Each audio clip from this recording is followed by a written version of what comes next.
Hello and good day, everyone. My name is Darlena Birch, MBA, RDN, and most importantly, public health dietitian. Welcome to my kitchen, aka Darlena's kitchen, where I discuss the science of nutrition. One, because I'm a dietitian, and two, because I was forced into a chemistry minor. But who's bitter? Not me. In addition to discussing the science, I'm going to share practical applications by preparing a simple recipe that you can make at home. In my first episode, I talked about carbohydrates, which is one of the 3 macronutrients that the human body needs. You've likely heard the term macronutrient thrown around and have a basic understanding of what it is. However, I want to go beyond the surface level lingo and dive deeper into the chemistry upon which the terminology is based. At the end of today's episode, I'll prepare an easy meal that you can make at home. Remember, a macronutrient is defined as any of the nutritional components of the diet that are required in relatively large amounts. Macronutrients include carbohydrates, protein, and fat. For today's episode, I'm going to talk about protein. When most of us think about the term protein, we often think of meat such as chicken, pork, and beef. Most of us know that protein is the necessary nutrient for building and maintaining muscle. And frankly put, as Americans, we love this stuff. After all, many meats such as steak, burgers, pork chops, and ribs are staple meats in the American diet. What you may not realize is that protein is a larger compound comprised of smaller compounds known as amino acids. The average American has probably seen the term amino acid used in some form on the packaging of the protein supplements sold at gyms, vitamin and supplement stores, or in the supplement aisle of the grocery store. Simply put, amino acids are the organic compounds that combine to form proteins. So why should you care that amino acids are the compounds that form and create protein? You should care because amino acids are the building blocks of life. Not only do amino acids combine to form proteins, but they are also intermediate to metabolism. This means that they catalyze almost all of the chemical reactions that take place within a living cell. This catalyzation is the result of the work performed by an enzyme, which is a protein. Amino acids also control virtually all cellular processes, and ultimately, it is the chemical properties of the individual amino acids comprising a protein, along with the sequencing that these amino acids are in, that determines the biological activity of said protein and its three-dimensional structure, along with the resulting stability of said structure. For simplicity's sake, we're going to say that there are 20 amino acids total, 11 of which are produced by the human body. The other 9 must be supplied via the diet, thereby making them essential amino acids. Failure to obtain enough of even one of these 9 essential amino acids will result in the degradation of the body's proteins, muscles, and the like to obtain the one amino acid that is needed. And unlike fat and starch, the human body generally does not store excess amino acids for later use. So let's dive into amino acids. An amino acid is an organic molecule that contains an amine group, a carboxyl group, and a side chain, all bonded to a central carbon atom.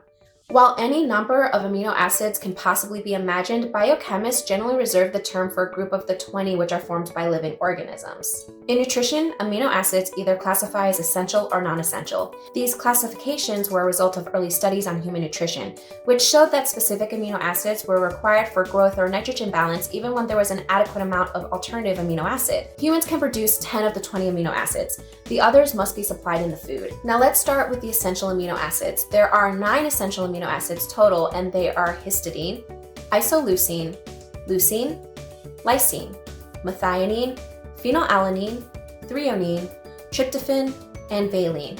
These amino acids are required in the diet. Now remember what I said about the human body generally not storing amino acids.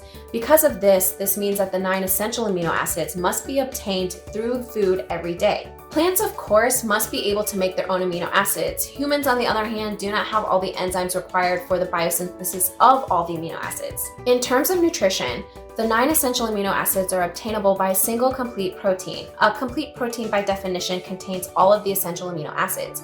Complete proteins usually derive from animal-based sources of nutrition except for soy. Essential amino acids are also available from a combination of incomplete proteins, which are usually plant-based foods. So now I'm going to talk about the 9 individual essential amino acids. Histidine is a precursor for several hormones and critical metabolites affecting renal function, neurotransmission, gastric secretion, and the immune system. Histidine is found in protein-rich foods such as meat, fish, eggs, soy, whole grains, beans, and nuts. The second amino acid I'm going to discuss is isoleucine. Isoleucine is actually one of the 3 branched chain amino acids. Branched chain refers to the chemical structure of the protein where there exist branched hydrocarbon side chains. Now, isoleucine has diverse physiological functions within the body, such as assisting with wound healing, detoxification of nitrogenous wastes, stimulating immune function, and promoting secretion of several hormones. Necessary for hemoglobin formation and regulating blood sugar as well as energy levels, isoleucine is concentrated in the muscle tissues of humans. Isoleucine can be found in meats, fish, cheese, eggs, and most seeds and nuts. Next, I'm going to talk about leucine.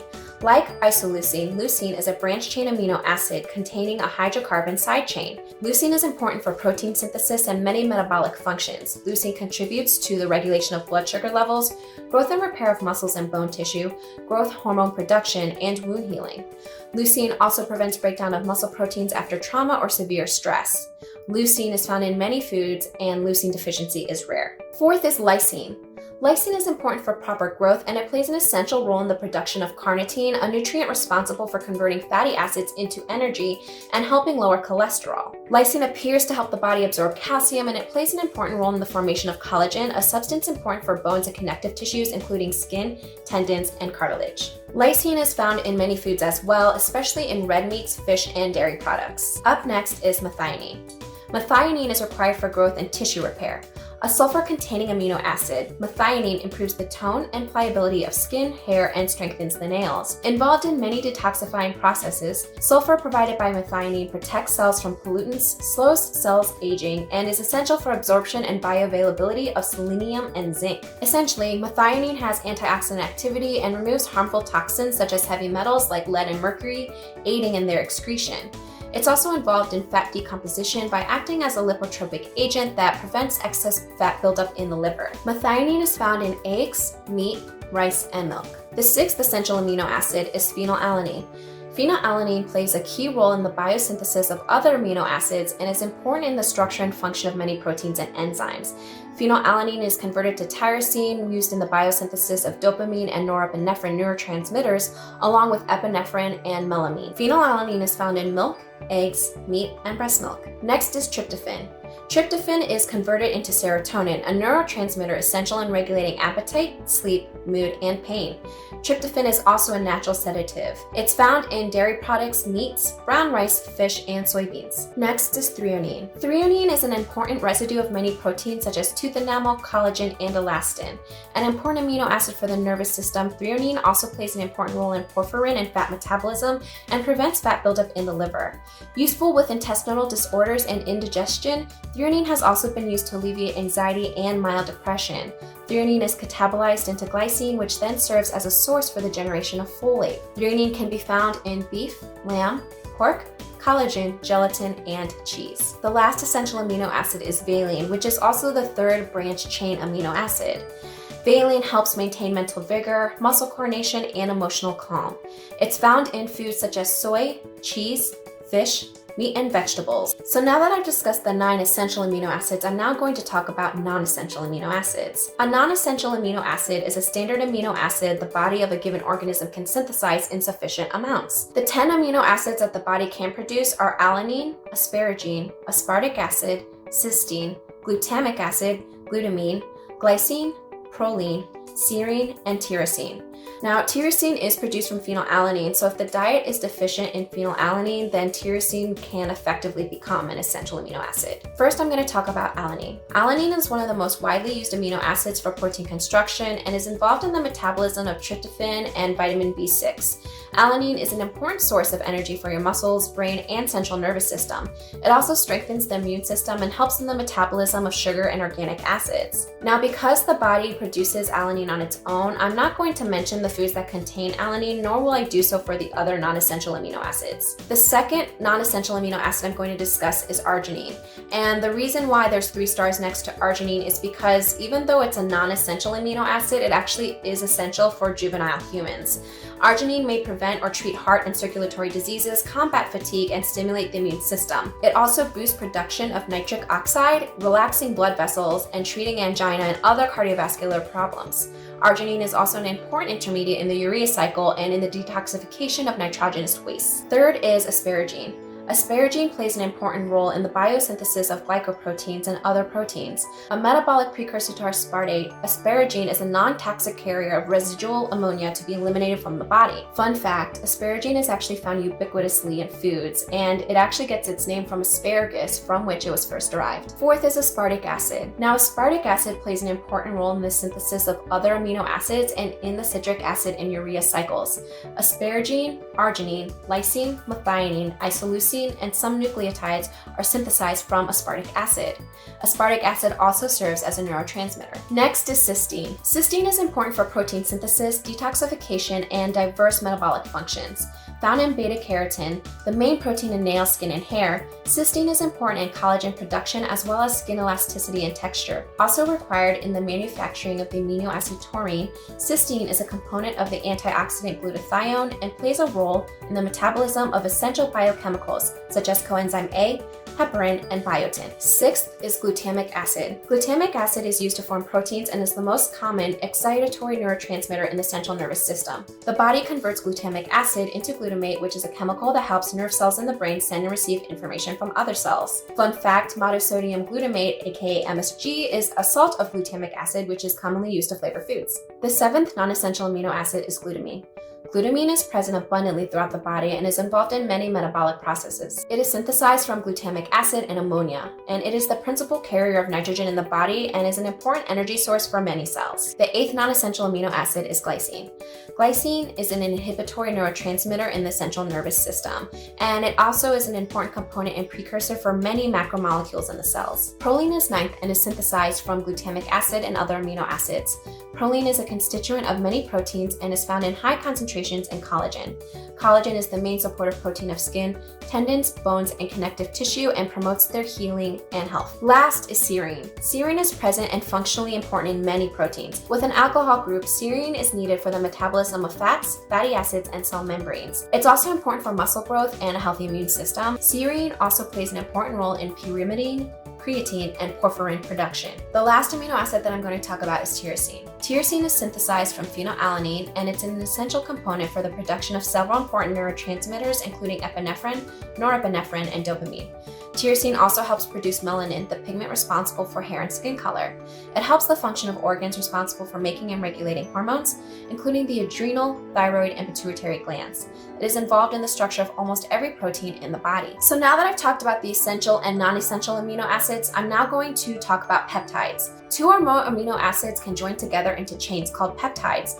A chain consisting of only 2 amino acid units is called a dipeptide, and a chain consisting of 3 is a tripeptide. Now I want to talk about polypeptides. So if peptides are 2 or more amino acids joined together, then what are polypeptides? While the general term peptide refers to an amino acid chain of an unspecified length, chains of about 50 amino acids or more are usually called proteins, aka polypeptides. So here we are.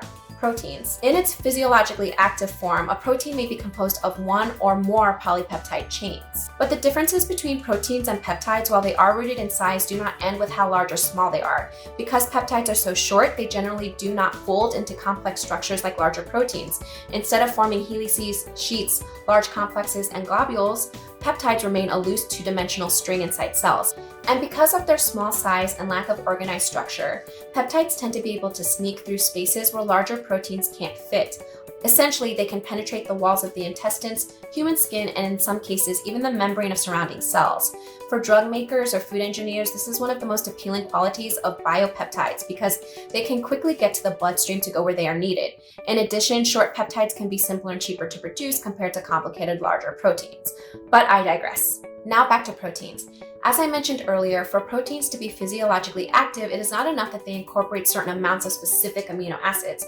The order or sequence in which the amino acids are connected is also of critical importance. Another critical point to remember that I mentioned earlier in my episode is that the human body does not store excess amino acids. The body does not store excess amino acids. The body does not store excess amino acids. Which means the body does not store excess protein. The truth of the matter is that the American diet is inherently high in protein consumption, meaning that the majority of Americans consume enough protein on a daily basis to meet their protein needs. This is good news because it means that the likelihood you're missing out on one of the 9 essential amino acids is slim.